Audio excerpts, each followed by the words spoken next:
So ayan na yung sinigang natin na hipon, luto na. Guys, ito na hipon natin, oh. Ha? Sarap. Kuha tayo ng sitaw, halo natin sa sinigang na hipon. Maraming hantik, oh. Maraming hantik ang sitaw, oh. Maraming hantik. Pagpasok mo pa lang. So guys, ito na yung pinita sa ating sitaw. Anuhin na natin, himayin pang lagay sa sinigang na hipon. So guys, ito na yung rekalo ng sinigang natin na hipon. May kamatis, saka ito kangkong. Natin yung hipon, ayan o.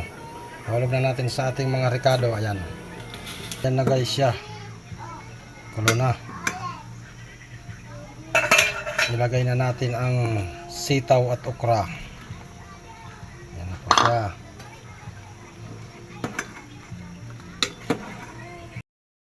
Tapos talong guys. Ito. Kung guys. Ito. Yan naman natin ng pangsigang original para maasim. So ayan na yung sinigang natin na hipon. Luto na. Guys, ito na hipon natin, oh. Ha? Sarap.